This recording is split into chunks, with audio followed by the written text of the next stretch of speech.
राधे राधे। राधा रानी की कृपा आप सब पर बनी रहे। आज की इस वीडियो में हम गंगा दशहरे के बारे में जानेंगे। गंगा दशहरे का शुभ मुहूर्त, गंगा दशहरे की पूजा विधि, गंगा दशहरे वाले दिन क्या करना चाहिए और क्या नहीं, और क्या दान करें। ज्येष्ठ मास के शुक्ल पक्ष की दशमी तिथि के दिन गंगा दशहरा मनाया जाता है। हिंदू धर्म में इस तिथि को बेहद शुभ माना जाता है। इस दिन गंगा नदी की विधि विधान से पूजा अर्चना की जाती है। साथ ही दान जैसे पुण्य कार्य करते हुए गंगा में स्नान किया जाता है। धार्मिक मान्यताओं के अनुसार गंगा में डुबकी लगाने से व्यक्ति के सभी पाप धुल जाते हैं। यही नहीं, उसे सुख समृद्धि का आशीर्वाद प्राप्त होता है। शास्त्रों में गंगा माता को मोक्षदायिनी भी कहा गया है। ये भी माना गया है कि गंगा नदी शिव की जटाओं से निकलती है, इसीलिए इस दिन शिव जी की भी पूजा करनी चाहिए। इससे विशेष लाभ की प्राप्ति होती है। गंगा दशहरे पर पूजा का शुभ मुहूर्त। इस साल 16 जून 2024 के दिन गंगा दशहरा मनाया जाएगा। इस दिन स्नान के लिए ब्रह्म मुहूर्त बेहद शुभ होता है। गंगा दशहरे के शुभ अवसर पर सुबह 7:08 से सुबह 10:37 तक शुभ मुहूर्त रहने वाला है। इस शुभ मुहूर्त में गंगा दशहरे की अपनी पूजा संपन्न कर लें। गंगा दशहरे की पूजा विधि। गंगा दशहरे पर ब्रह्म मुहूर्त में गंगा स्नान करें। इसके बाद साफ वस्त्रों को धारण करके सूर्य देव को अर्घ्य दें। इस शुभ दिन पर गंगा माँ के साथ साथ भगवान शिव की भी पूजा करने का विधान है। गंगा माँ और भगवान शिव की विधि विधान से पूजा करें। इस दौरान गंगा स्तोत्र का पाठ करने से व्यक्ति को शुभ फलों की प्राप्ति होती है। पूजा के बाद जरूरतमंद लोगों को दान जरूर करना चाहिए। गंगा दशहरे पर स्नान और दान कैसे करें? गंगा दशहरे वाले दिन गंगा स्नान करें। इस दौरान गंगा में कम से कम 10 डुबकी लगाएं। यदि संभव न हो तो घर पर बाल्टी के पानी में गंगा जल मिला ले और फिर माँ गंगा का स्मरण करते हुए स्नान करें। माँ गंगा से सभी पापों से मुक्ति प्रदान करने की प्रार्थना करें। इसके बाद आप किसी ब्राह्मण को अन्न, फल, वस्त्र, बांस का पंखा, जल, कलश आदि का दान करें। इस दिन सभी वस्तुओं का दान 10 की संख्या में करते हैं, यानी जो वस्तु दान करनी है वो 10 हो। आप अपनी क्षमता के अनुसार दान कर सकते हैं। गंगा दशहरे वाले दिन क्या नहीं करना चाहिए? गंगा दशहरे पर तामसिक भोजन, विचार और व्यवहार से दूर रहे। भिक्षुक दरवाजे पर आए तो उसे खाली हाथ न लौटाएं, न तो किसी विवाद में पड़े, न ही क्रोध करे और न ही किसी का अपमान। मानसिक रूप से भी किसी के प्रति गलत विचार न लाएं। गंगा स्नान करने से ये पाप नष्ट हो जाते हैं। गंगा स्नान करने से सुख समृद्धि का आशीर्वाद मिलता है। माना जाता है कि इस दिन गंगा स्नान करने से 10 पाप नष्ट हो जाते हैं।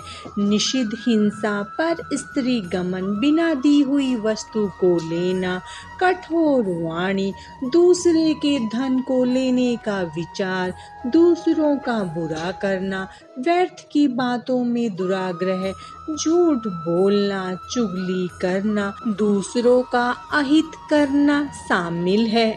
गंगा दशहरे वाले दिन इन चीजों का दान अवश्य करना चाहिए। शास्त्रों के अनुसार गंगा दशहरे के दिन दान करने से अक्षय पुण्य फल मिलता है। इस दिन आप जल, अन्न, फल, घी, नमक, तेल, चीनी, वस्त्र, पूजा का सामान और मिठाई एवं सोने चांदी का दान कर सकते हैं। ऐसा माना जाता है कि गंगा दशहरे के दिन 10 चीजों का दान करने से जीवन में किसी भी चीज की कमी नहीं होती है, सौभाग्य में वृद्धि होती है। इस दिन शरबत और ठंडी चीजों का दान करने का भी बहुत महत्व है। इस दिन जल, मटका, पंखा, खरबूजा, तरबूज, आम और चीनी आदि भी दान दिया जा सकता है। दान आप अपनी सामर्थ्य के अनुसार कर सकते हैं। गंगा दशहरे के विशेष उपाय। कर्ज से मुक्ति के लिए गंगा दशहरे के दिन अपनी लंबाई का एक काला धागा ले और उसे नारियल में लपेटकर शिवलिंग के समक्ष रखें। इसके बाद अपनी समस्या की समाप्ति की प्रार्थना करें और शाम को काले धागे से लिपटा नारियल बहते जल में प्रवाहित कर दें। प्रवाहित करने के बाद पीछे मुड़कर न देखें। मान्यता है कि ऐसा करने से समस्या से मुक्ति मिलती है। गंगा दशहरे के दिन स्नान करने के बाद मंदिर में जाकर शिवलिंग पर गंगा जल से अभिषेक करें और थोड़ा जल ले। उसी जल से पूरे घर में छिड़काव करने से नकारात्मकता दूर होती है।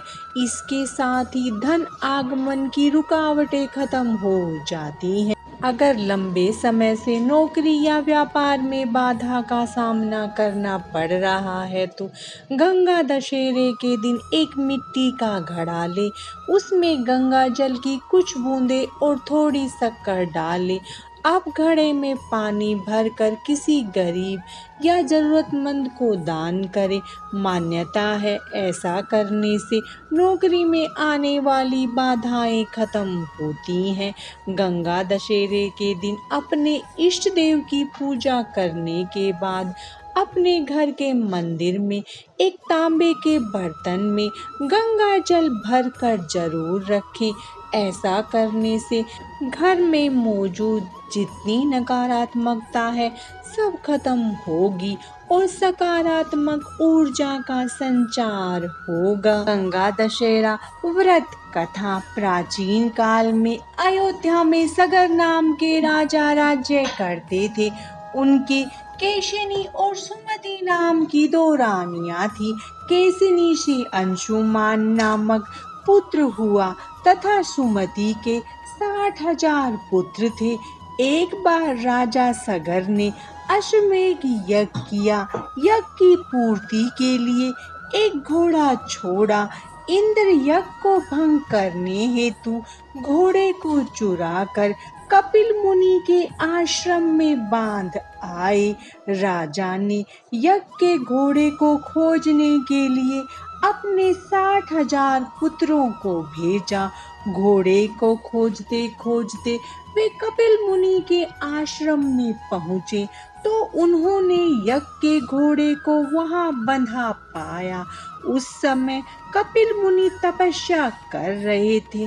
राजा के पुत्रों ने कपिल मुनि को चोर चोर कहकर पुकारना शुरू कर दिया।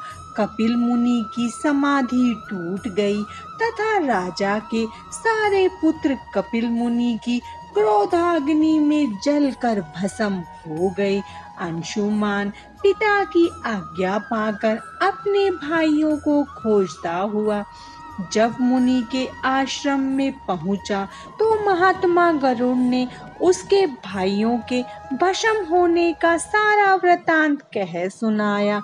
गरुड़ जी ने अंशुमान को यह भी बताया कि यदि इनकी मुक्ति चाहते हो तो गंगा जी को स्वर्ग से धरती पर लाना होगा। इस समय अश्व को ले जाकर अपने पिता के यज्ञ को पूर्ण कराओ। इसके बाद गंगा को पृथ्वी पर लाने का कार्य शुरू करना। अंशुमान ने घोड़े सहित यज्ञ मंडप में पहुंचकर राजा सगर से सब वृतांत कह सुनाया। महाराज सगर की मृत्यु के पश्चात अंशुमान ने गंगा जी को पृथ्वी पर लाने के लिए तप किया, परंतु वह असफल रहे। इसके बाद उनके पुत्र दिलीप ने भी तपस्या की, परंतु वे भी असफल रहे। अंत में दिलीप के पुत्र भगीरथी ने गंगा जी को पृथ्वी पर लाने के लिए गोकर्ण तीर्थ में जाकर कठोर तपस्या की। तपस्या करते करते कई वर्ष बीत गए। तब ब्रह्मा जी प्रसन्न हुए तथा गंगा जी को पृथ्वी लोक पर ले जाने का वरदान दिया। अब समस्या यह थी कि ब्रह्मा जी के कमंडल से छूटने के बाद गंगा के वेग को पृथ्वी पर कौन संभालेगा। ब्रह्मा जी ने बताया कि भूलोक में भगवान शंकर के अतिरिक्त किसी में यह शक्ति नहीं है जो गंगा के वेग को संभाल सके। इसीलिए उचित है कि गंगा का वेग संभालने के लिए भगवान शिव से अनुग्रह किया जाए। महाराज भगीरथ एक अंगूठे पर खड़े होकर भगवान शंकर की आराधना करने लगे। उनकी कठोर तपस्या से प्रसन्न होकर शिव जी गंगा को अपनी जटाओं में संभालने के लिए तैयार हो गए। गंगा जी जब देवलोक से पृथ्वी और बढ़ी तो शिव जी ने गंगा जी की धारा को अपनी जटाओं में समेट लिया। कई वर्षों तक गंगा जी को जटाओं से बाहर निकलने का पथ न मिला। भगीरथ के पुनः अनुनय विनय करने पर शिव जी गंगा को अपनी जटाओं से मुक्त करने के लिए तैयार हुए। इस प्रकार शिव की जटाओं से छूटकर गंगा जी हिमालय की घाटियों से कल कल निदात करके मैदान की ओर बढ़ी। जिस रास्ते से गंगा जी जा रही थी उसी मार्ग में ऋषि जनहु का आश्रम था। तपस्या में विघ्न समझकर वे गंगा जी को पी गए। भगीरथी के प्रार्थना करने पर उन्हें पुनः जांग से निकाल दिया। तभी से गंगा जनहु पुत्री या जानवी कहलाई। जिस प्रकार अनेक स्थलों को पार करती हुई जानवी ने कपिल मुनि के आश्रम में पहुंचकर सगर के 60,000 पुत्रों के भस्म अवशेषों को तार कर मुक्ति दिलाई, उसी समय ब्रह्मा जी ने प्रकट होकर भगीरथी के कठोर तप तथा सगर के 60,000 पुत्रों के अमर होने का वरदान दिया तथा घोषित किया कि तुम्हारे नाम पर गंगा जी का नाम भगीरथी होगा। अब तुम जाकर अयोध्या का राज संभालो। ऐसा कहकर ब्रह्मा जी अंतर्ध्यान हो गए। गंगा दशहरा व्रत कथा समाप्तम। बोलो राधे राधे।